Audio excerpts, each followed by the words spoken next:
Hello साथियों, मैं BL लूणा मेरे यूट्यूब चैनल स्टडी टाइम में आपका हार्दिक स्वागत करता हूं। पिछली जो क्लास थी उसके अंदर हमने एकांकी के बारे में देखा कि एकांकी क्या होती है, कौन कौन सी एकांकियां हैं जो इम्पोर्टेंट है, उनके बारे में देखा। आज इस क्लास के अंदर हम आत्मकथा के बारे में देखेंगे। आत्मकथा विधा जो हिंदी में है हमारे, क्या होती है। तो आत्मकथा का मतलब होता है जो खुद के बारे में लिखी जाती है, यानी जो लिखने वाला लेखक कवि जिसको हम बोले, वो अपने बारे में कुछ लिखता है, अपने जीवन के बारे में कुछ लिखता है, वो एक आत्मकथा विधा है। ठीक है। जीवनी में और आत्मकथा में यही फर्क है कि आत्मकथा है वो अपने बारे में लिखी जाती है और जीवनी किसी दूसरे के बारे में लिखी जाती है। यानी लेखक जो लिखने वाला होता है वो खुद के बारे में न लिखकर जीवनी किसी दूसरे के जो होता है उसके बारे में लिखता है। अब ये छोटा सा टॉपिक है, कौन कौन सी जो आत्मकथाएं जिनसे संबंधित एग्जाम में क्वेश्चन पूछते उन आत्मकथाओं के बारे में हम देख लेते हैं। तो अगर आप मेरे चैनल पर पहली बार विजिट कर रहे हो तो चैनल को सब्सक्राइब कर ले, बेल आइकन को ऑल पे प्रेस कर ले, ताकि जब भी मैं कोई नया वीडियो अपलोड करूं तो उसका नोटिफिकेशन आपको तुरंत मिल सके। वीडियो प्रत्येक दिन शाम को 5:15 बजे अपलोड होती है। आप कंटिन्यू मेरे चैनल से जुड़े रहिए, क्योंकि इस प्लेटफॉर्म पर हम संपूर्ण फर्स्ट ग्रेड का कोर्स करेंगे। तो कंटिन्यू मेरे चैनल से जुड़े रहिए। हमारे हिंदी साहित्य का इतिहास और जो ये गद्य विधाएं थी ये कंप्लीट हो चुकी है। आगे हम कौन सा टॉपिक लें तो आप मेरे को कमेंट करके बता सकते हैं। अब बिना समय गंवाए हम शुरुआत करते हैं आत्मकथा विधा के बारे में। तो आत्मकथा के बारे में मैंने आपको अच्छे से समझा दिया है। अब अगले पैराग्राफ में है जो कौन कौन सी जो आत्मकथाएं हैं जो महत्वपूर्ण है। आत्मकथा की यहाँ पर परिभाषा दी गई, किसी व्यक्ति द्वारा स्वयं लिखी गई अपनी जीवन गाथा को आत्मकथा कहते हैं। जो मैंने आपको बता दिया है कि आत्मकथा है जो अपने खुद के बारे में लिखी जाती है, अपने जीवन के बारे में लिखी जाती है। हिंदी की प्रमुख आत्मकथाएं, यानी हिंदी की प्रमुख आत्मकथाएं कौन कौन सी जो एग्जाम की दृष्टि महत्वपूर्ण है। ज्यादा मोटा टॉपिक नहीं है, छोटा सा टॉपिक है।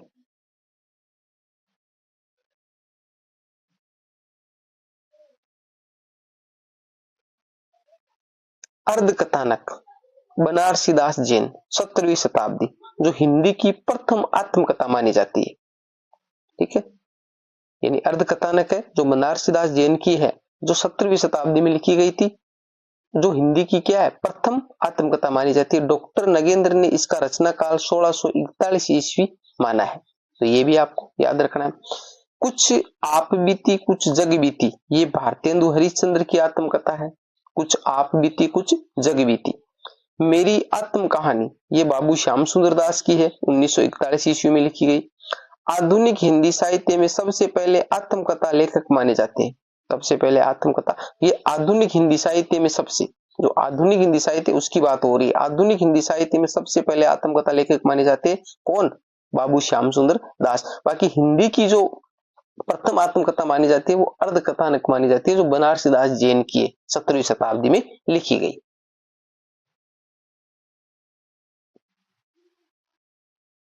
मेरी जीवन रेखा महावीर प्रसाद द्विवेदी की, जो 1920 ईस्वी में लिखी गई। मेरा जीवन प्रवाह वियोगी हरि, 1948 ईस्वी। यहां से यही क्वेश्चन बनते कि भाई ये किसकी विधा है। तो रचना के बारे में पूछेंगे, यह किस तरह की विधा है, तो जीवनी है, आत्मकथा है, कहानी है, उपन्यास है, वो इस प्रकार। सिंहावलोकन यशपाल की है, 1951 ईस्वी। आत्मविश्लेषण बाबू गुलाब राय की है। मेरी असफलताएं बाबू गुलाब राय की है। यादों की परछाइयां चतुरसेन शास्त्री की है, 1956 ईस्वी। मेरी आत्म कहानी चतुरसेन शास्त्री की है, 1963 ईस्वी। अब देखो मेरी आत्म कहानी चतुरसेन शास्त्री की है और ऊपर नाम आया, देखो ये रहा मेरी आत्म कहानी बाबू श्याम सुंदर दास की भी है। तो इनको आपको अच्छे से याद रखना है कि दोनों की है, एग्जाम में नाम आए तो। आत्मनिरीक्षण सेठ गोविंद दास, 1957 ईस्वी। अपनी खबर पांडे बेचन शर्मा उगर, 1960 ईस्वी। हरिवंश राय बच्चन, इनकी जो आत्मकथाएं वो 3-4 है और मोस्ट भी है। हरिवंश राय बच्चन जो हमारे अमिताभ बच्चन है फिल्म स्टार, उनके पिताश्री है। क्या भूलूं क्या याद करूं 1969 ईस्वी, नीड का निर्माण फिर 1970 ईस्वी, बसेरे से दूर 1977 ईस्वी, 10 द्वार से सोपान तक 1985 ईस्वी। तो इसके लिए मैंने क्या है एक छोटा सा सूत्र बनाया है। क्या नीड बसे 10 द्वार, क्या नीड बसे 10 द्वार, तो क्या से हो जाएगा क्या भूलूं क्या याद करूं।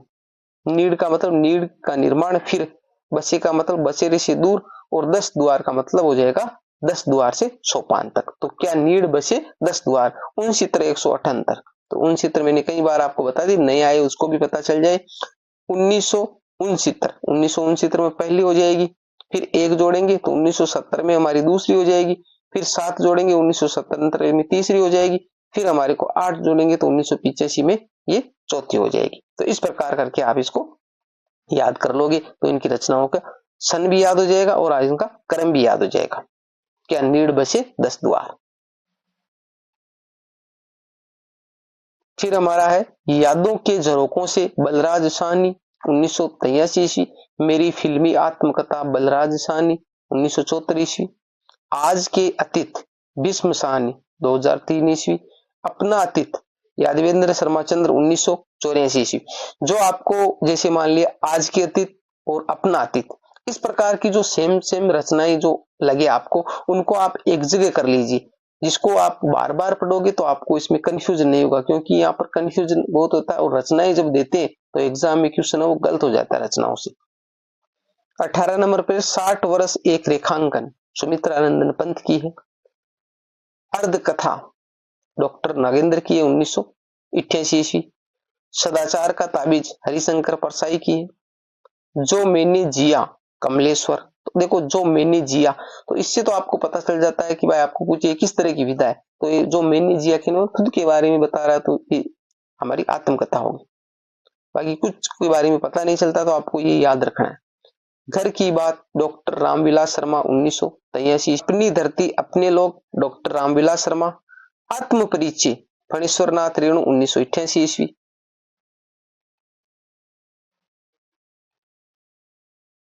मेरा कच्चा चिट्ठा ब्रजमोहन व्यास 1995 ईस्वी। मुड़ मुड़ के देखता हूं राजेंद्र यादव 2001। देहरी भई विदेश ओम प्रकाश वाल्मीकि 1997 ईस्वी। तो ये जो महत्वपूर्ण जो हमारी आत्मकथाएं थी जिनसे संबंधित एग्जाम में क्वेश्चन अक्सर पूछते हैं। इसके बाद में है हमारी जीवनी विधा, तो उसको हम अगली क्लास के अंदर देखेंगे। ये क्लास आपको पसंद आई तो इसको लाइक करिए, अपने दोस्तों के साथ में भी शेयर कीजिए। अभी तक आपने चैनल को सब्सक्राइब नहीं किया तो सब्सक्राइब जरूर कर ली, और आप कमेंट करके मेरे को बताइए कि अगला टॉपिक है वो जो हम जैसे हिंदी व्याकरण है, काव्य शास्त्र है, पाश्चात्य शास्त्र है, उसके अलावा और भी जो रचनाएं दे रखी है, तो उनमें से कौन सा टॉपिक हम ले, तो आप मेरे को कमेंट करके बता सकते हो। मिलते हैं अगली वीडियो में, तब तक के लिए जय भीम जय भारत।